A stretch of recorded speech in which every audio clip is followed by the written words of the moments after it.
നമസ്കാരം. മലയാളി വാർത്ത ഇൻസൈഡിലേക്ക് സ്വാഗതം. കടൽ പോലെ ഭക്തർ. ചൊവ്വാഴ്ച മകരസംക്രാന്തി ദിനത്തിൽ പുണ്യസ്നാനം നടത്താൻ ഉത്തർപ്രദേശിലെ പ്രയാഗ്രാജിലെ ത്രിവേണി സംഗമത്തിലെത്തിയത് 3.5 കോടി ഭക്തർ. ഇക്കാര്യം സ്ഥിരീകരിച്ച് ഉത്തർപ്രദേശ് മുഖ്യമന്ത്രി യോഗി ആദിത്യനാഥ് എക്സിൽ എഴുതി. ഇന്ന് ആദ്യത്തെ അമൃത് സ്നാൻ ഉത്സവത്തിൽ 3.5 കോടിയിലധികം സന്യാസിമാരും ഭക്തരും തടസ്സങ്ങളില്ലാതെ ശുദ്ധിയുള്ള ത്രിവേണിയിൽ കുളിച്ചതിന്റെ പുണ്യനേട്ടം നേടി. ജനുവരി 13 ആരംഭിച്ച മഹാകുംഭമേള ഫെബ്രുവരി 26 സമാപിക്കും. മിക്ക ലോകരാജ്യങ്ങളിൽ നിന്നും അനേക ഭക്തർ ഉത്തർപ്രദേശിലെ പ്രയാഗ്രാജിലേക്ക് ഒഴുകുന്നു. ഇസ്ലാമിക രാഷ്ട്രങ്ങളിലും യൂറോപ്യൻ രാജ്യങ്ങളിലുമൊക്കെ ഇപ്പോൾ ട്രെൻഡിംഗായി മാറിയിരിക്കുകയാണ് മഹാകുംഭമേള. സനാതന ധർമ്മത്തെക്കുറിച്ചും ഹൈന്ദവ വിശ്വാസങ്ങളെക്കുറിച്ചും ലോകം ചർച്ച ചെയ്യുന്നു. ലോകരാജ്യങ്ങൾ അത്ഭുതത്തോടെയാണ് ഈ മഹാകുംഭമേള ഇപ്പോൾ വീക്ഷിക്കുന്നത്. കുംഭമേള ആരംഭിച്ച അന്നു മുതൽ സൈബർ ഇടങ്ങളിൽ കുംഭമേള വിശേഷങ്ങൾ കൊണ്ട് നിറയുകയാണ് മിക്ക ലോകരാജ്യങ്ങളിലും. ഇസ്ലാമിക രാജ്യങ്ങളായ പാകിസ്ഥാൻ, സൗദി അറേബ്യ, ഖത്തർ തുടങ്ങിയ രാജ്യങ്ങൾ അടുത്തിടെ ഏറ്റവും കൂടുതൽ സെർച്ച് ചെയ്ത കീവേഡ് മഹാകുംഭമേളയാണ്. കുംഭമേള സെർച്ച് ചെയ്ത രാജ്യങ്ങളുടെ പട്ടികയിൽ ആദ്യമുള്ളത് പാകിസ്ഥാൻ, പിന്നാലെ ഖത്തർ, UAE, ബഹ്റിൻ എന്നീ രാജ്യങ്ങളൊക്കെ. കുംഭമേള ട്രെൻഡിംഗ് ആകുന്നതോടെ Singapore, Australia, Canada, Ireland, Britain, Thailand, America എന്നിവിടങ്ങളിലൊക്കെ വ്യാപകമായി ജനങ്ങൾ കുംഭമേളയുടെ വിശേഷങ്ങൾ സൈബർ ലോകത്ത് തിരയുന്നു. 45 കോടി ഭക്തർ പങ്കെടുക്കുന്ന ലോകത്തിലെ ഏറ്റവും വലിയ തീർത്ഥാടനമെന്നാണ് മഹാകുംഭമേളയെ വാഴ്ത്തുന്നത്. ഇത്രയധികം ജനങ്ങളെ ഇന്ത്യ എങ്ങനെ ഇത്ര സുഗമമായി കൈകാര്യം ചെയ്യുന്നു എന്ന അത്ഭുതത്തോടെ ലോകരാജ്യങ്ങൾ നോക്കുന്നു. ഇന്ത്യക്ക് പുറമെ ലോകത്തിന്റെ വിവിധ ഭാഗങ്ങളിൽ നിന്ന് കോടിക്കണക്കിന് ഭക്തരാണ് ഇപ്പോൾ പ്രയാഗ്രാജിലെ ത്രിവേണി സംഗമത്തിൽ പുണ്യസ്നാനത്തിനെത്തുന്നത്. ഒപ്പം ധാരാളം ടൂറിസ്റ്റുകളും ഇന്ത്യയിലേക്ക് ഒഴുകുന്നു. ഇന്നലെ 3.5 കോടി ഭക്തർ എത്തിയതാണ് ഈ കുംഭമേളയുടെ മറ്റൊരലങ്കാരം. ഭക്തർ മാത്രമല്ല, ടൂറിസ്റ്റുകളായി നിരവധി ആളുകൾ എത്തുന്നു. ഈ മഹാകുംഭമേള വീക്ഷിക്കാൻ ലോകത്തിന്റെ പല ഭാഗത്ത് നിന്ന് ഒഴുകിയെത്തുന്ന അനേക കോടി ആളുകളെ കണ്ട് അക്ഷരാർത്ഥത്തിൽ നടുങ്ങി നിൽക്കുകയാണ് ലോകം. ത്രിവേണി സംഗമത്തിൽ സ്നാനം നടത്തുന്നതിന് ലക്ഷക്കണക്കിന് തീർത്ഥാടകരാണ് പ്രയാഗ്രാജിലേക്ക് ഒഴുകിയെത്തുന്നത്. തീർത്ഥാടകരുടെ സുരക്ഷ ഉറപ്പാക്കുന്നതിനായി നൂതന സാങ്കേതിക വിദ്യ ഉൾപ്പെടെ സജ്ജീകരണങ്ങൾ ചെയ്തിരിക്കുന്നു. തിരക്കുള്ള എല്ലാ പ്രദേശങ്ങളിലും കൂടുതൽ പോലീസ് ഉദ്യോഗസ്ഥരെയും ഡ്രോണുകളെയും ഒക്കെ വിന്യസിച്ചു. ഡ്രോൺ ഉപയോഗിച്ച് 24 മണിക്കൂർ നിരീക്ഷണം. ആന്റി ഡ്രോണുകൾ വിന്യസിച്ചു. മേള നടക്കുന്ന മൈതാനത്തുടനീളം വ്യോമ നിരീക്ഷണം. ജനക്കൂട്ടത്തെ നിയന്ത്രിക്കാനുള്ള പ്രത്യേക സംവിധാനങ്ങൾ. ആധുനിക തെർമൽ IR ക്യാമറകൾ കൊണ്ട് സജ്ജീകരിക്കുന്ന ഡ്രോണുകൾ. സുരക്ഷാ വകുപ്പും ട്രാഫിക് ഡയറക്ടറേറ്റും ചേർന്ന് 4 ടെതർ ഡ്രോണുകൾ വിന്യസിച്ചിരിക്കുന്നു. ഇതിൽ 3 എണ്ണം തീവ്രവാദ വിരുദ്ധ സ്ക്വാഡ് ആണ് നിയന്ത്രിക്കുന്നത്. റെയിൽവേ സ്റ്റേഷൻ, ബസ് സ്റ്റാൻഡ് തുടങ്ങി ജനത്തിരക്കേറിയ സ്ഥലങ്ങളൊക്കെ ഡ്രോൺ നിരീക്ഷണത്തിൽ. സംശയാസ്പദമായി തോന്നുന്ന വ്യക്തികളെ നിരീക്ഷിക്കാൻ പ്രത്യേക സംവിധാനം. ഡ്രോൺ ക്യാമറകൾ ഉപയോഗിക്കുന്നതിലൂടെ തിരക്ക് വർദ്ധിക്കുന്ന പ്രദേശങ്ങൾ ഉടനടി തിരിച്ചറിഞ്ഞ് അതിനുവേണ്ട പ്രത്യേക ക്രമീകരണങ്ങൾ. അനധികൃതമായി പ്രയാഗ്രാജിലേക്ക് കടക്കുന്ന ഡ്രോണുകൾ തിരിച്ചറിയാൻ ആന്റി ഡ്രോണുകൾ. ആദ്യ ദിവസം ത്രിവേണി സ്നാനത്തിനെത്തിയത് 1.5 കോടി ഭക്തർ. തൊട്ടടുത്ത ദിവസം എണ്ണം 3.5 കോടി ആയതോടെ ഇപ്പോൾ സംഘാടകർ തികഞ്ഞ ജാഗ്രതയിൽ. ഇന്ത്യയിൽ നടക്കുന്ന മഹാകുംഭമേളയിൽ പങ്കെടുക്കുന്നത് 40 കോടിയിലധികം ആളുകൾ. ഇത് US-ന്റെയും റഷ്യയുടെയും ഒക്കെ ജനസംഖ്യയിലും വലുതാണ് എന്നത് തിരിച്ചറിയുക. 4000 ഹെക്ടറിലാണ് മേള സജ്ജീകരിച്ചിരിക്കുന്നത്. 45 ദിവസത്തെ പരിപാടിക്ക് 7000 കോടി രൂപയുടെ ബജറ്റ്. എന്നാൽ ലക്ഷക്കണക്കിന് കോടി രൂപയുടെ വരുമാന ഉത്തേജനമാണ് ഇത് ഉത്തർപ്രദേശിന് സമ്മാനിക്കുന്നത്. 40 കോടി പേർ എത്തുമെന്ന് പ്രതീക്ഷിക്കുന്ന മേളയിൽ ഓരോരുത്തരുടെയും ശരാശരി ചിലവ് 5000 രൂപയായി കണക്കാക്കിയാൽ ഉത്തർപ്രദേശിന്റെ അക്കൗണ്ടിലെത്തുക 2 ലക്ഷം കോടി രൂപ.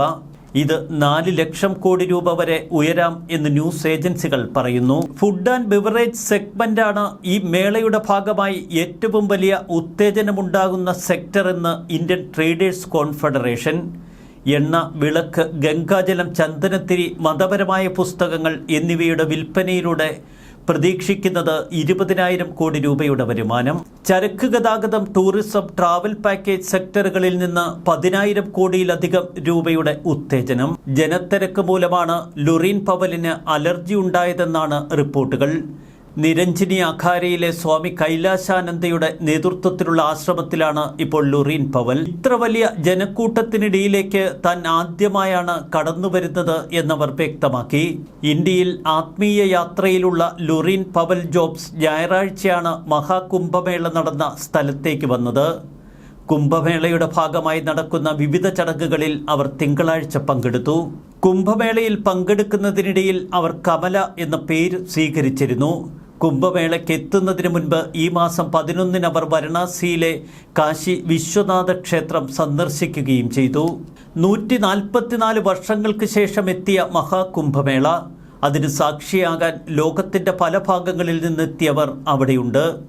US-ൽ നിന്നും, ബ്രസീലിൽ നിന്നും, ജപ്പാനിൽ നിന്നും, ദക്ഷിണ കൊറിയയിൽ നിന്നുമൊക്കെ ധാരാളം വിശ്വാസികളും ഈ മഹാകുംഭമേള സന്ദർശിക്കാൻ എത്തിയവരും. 10,000 ഏക്കർ ഭൂമിയിൽ ഒരുക്കിയ താൽക്കാലിക നഗരത്തിൽ ഒരേ സമയം 1 കോടിയോളം തീർത്ഥാടകരെ സ്വീകരിക്കാൻ ആവശ്യമായ ക്രമീകരണങ്ങൾ.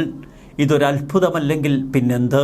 സുഗമമായ സഞ്ചാരത്തിന് 30 താൽക്കാലിക പാലങ്ങൾ, സുരക്ഷയ്ക്കായി 45,000 പോലീസ് ഉദ്യോഗസ്ഥർ, സമൂഹ മാധ്യമങ്ങൾ നിരന്തരം നിരീക്ഷിക്കാൻ പ്രത്യേക സംവിധാനം. മഹാകുംഭമേളയിൽ താൻ പങ്കെടുക്കുമെന്ന് കേരളത്തിൻ്റെ മുൻ ഗവർണർ ആരിഫ് മുഹമ്മദ് ഖാൻ. മഹാകുംഭമേളയിൽ മുസ്ലിങ്ങൾ എത്തുന്നത് വിലക്കണമെന്ന് പല സന്യാസിമാരും നിർദ്ദേശിച്ചിരുന്നു. എന്നാൽ സനാതന ധർമ്മത്തിൽ വിശ്വാസമുള്ള മുസ്ലിങ്ങൾക്ക് മഹാകുംഭമേളയിലേക്ക് സ്വാഗതമെന്നാണ് UP മുഖ്യമന്ത്രി യോഗി ആദിത്യനാഥ് പറഞ്ഞത്. അതിനു പിന്നാലെ താൻ മഹാകുംഭമേളയ്ക്കെത്തും എന്ന ആരിഫ് മുഹമ്മദ് ഖാന്റെ പ്രഖ്യാപനം. ഭാരതത്തിന്റെ കാലാതീതമായ ആത്മീയ പൈതൃകത്തെ പ്രതിനിധാനം ചെയ്യുന്ന മഹാകുംഭമേളയാണ് ഇപ്പോൾ പ്രയാഗ്രാജിൽ. ഗംഗയും യമുനയും സരസ്വതിയും ഒരുമിക്കുന്ന ത്രിവേണിയിൽ ദിവ്യാനുഗ്രഹവും മോക്ഷവും തേടുന്ന ദശലക്ഷക്കണക്കിന് ഭക്തർ. കാശി വിശ്വനാഥന്റെ പ്രതിരൂപമായി ആദരിക്കപ്പെടുന്ന ബാബ ലോക്നാഥ് മഹാദേവ ക്ഷേത്രം ഭക്തിയുടെ കാലാതീത പ്രതിധ്വനികളാൽ മുഴങ്ങുന്നു. ഇത് വിശുദ്ധമായ ആത്മീയ യാത്രയാണ്. ഇഹലോകത്തിൻ്റെ പാപങ്ങൾ ത്രിവേണി സംഗമത്തിൽ മുങ്ങി നിവർന്ന് ഇവിടെ ഉപേക്ഷിക്കുന്ന മനുഷ്യർ പരിണാമത്തിൻ്റെ ഘട്ടത്തിലാണ്. വിസ്മയകരമായ ആസൂത്രണമാണ് സംഘാടകർ ഒരുക്കിയിരിക്കുന്നത്. ഈ മഹാകുംഭമേളയുടെ സാമ്പത്തിക പ്രതിഭാസം നമ്മെ അത്ഭുതപ്പെടുത്തിക്കളയും. ആഗോള ഐക്യത്തിൻ്റെ സാക്ഷ്യമെന്ന് അടയാളപ്പെടുത്തുകയാണ് ഇപ്പോൾ മഹാകുംഭമേളയെ. ദിവ്യ തത്വസംഹിതയാൽ നിയന്ത്രിക്കപ്പെടുന്ന ഒരു ഉത്സവം. ഭാരതത്തിൻ്റെ ഏറ്റവും കരുത്തുറ്റ പാരമ്പര്യമാണ് ഈ മഹാകുംഭമേളയിലൂടെ ലോകത്തിന് പകർന്നു നൽകുന്നത്. ആത്മീയ തീരത്ത് നാഗമഹർഷിമാരും സന്യാസിമാരും മറ്റു വിശ്വാസികളുമൊക്കെ ഒരുമിക്കുന്നു. അവർ ജ്ഞാനം പങ്കിടാൻ ഒത്തുചേരുന്ന വിശുദ്ധ സ്ഥലം. ഭാരതീയ മൂല്യങ്ങളും സംസ്കാരവുമൊക്കെ ഇവിടെ തുടിക്കുന്നു. അവയ്ക്ക് വില കൽപ്പിക്കുന്ന കോടിക്കണക്കിന് ജനങ്ങൾ ഏറെ സവിശേഷമായ ദിനങ്ങളിലൂടെ കടന്നുപോകുന്നു. വിശ്വാസം, ഭക്തി, സംസ്കാരം എന്നിവയുടെ പവിത്രമായ ഓർമ്മപ്പെടുത്തൽ.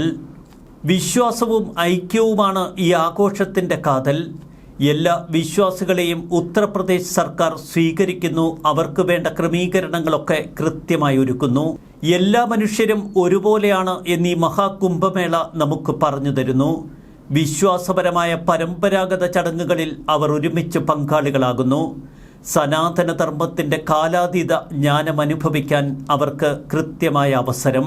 ലൗകികതയെ മറികടക്കുന്ന ആ പുണ്യസ്നാനം, അതിലൂടെയാണ് വിശ്വാസ മനസ്സുകൾ മറ്റൊരു മനുഷ്യജന്മം സ്വീകരിക്കുന്നത്. ആദ്യ ദിനത്തിലെ പൗഷ് പൗർണിമ ദിനത്തിൽ സ്നാനത്തിനായി ഒഴുകിയെത്തിയ 1.5 കോടി ഭക്തരെ കൊണ്ട് ആദ്യം കണ്ണു നിറഞ്ഞു വിശ്വാസത്തിൽ ഉത്തർപ്രദേശിലെ സാധാരണ ജനങ്ങൾക്ക്. എന്നാൽ തൊട്ടടുത്ത ദിനം ഒഴുകിയെത്തിയത് 3.5 കോടി വിശ്വാസികൾ. ജാതിയുടെയും വർണ്ണത്തിൻ്റെയും വർഗത്തിൻ്റെയും വേർതിരിവുകളില്ലാതെ സനാതനധർമ്മത്തിൻ്റെ സുന്ദര ദൃശ്യം. ഇതുതന്നെയല്ലേ ഇന്ത്യ ലോകത്തിന് പറഞ്ഞുകൊടുക്കുന്ന അമൂല്യ പാഠം? ഈ പുതിയ പാഠാന്തരമല്ലേ ലോകരാജ്യങ്ങൾ ഇപ്പോൾ പകർത്താൻ ശ്രമിക്കുന്നത്? അത്ഭുതങ്ങളുടെ മഹാകുംഭമേളയിലേക്ക് ഓരോ ദിവസവും ഒഴുകിയെത്തുന്ന ഭക്തർ, അത്ഭുതത്തോടെ അത് നോക്കിക്കാണുന്ന വിദേശികൾ ഉൾപ്പെടെയുള്ള ടൂറിസ്റ്റുകൾ. ഉത്തർപ്രദേശ് മറ്റൊരു അത്ഭുതമാണ് ലോകത്തിന് മുന്നിൽ ഇപ്പോൾ കാട്ടിത്തരുന്നത്. ന്യൂസ് ഡെസ്ക് മലയാളി വാർത്ത.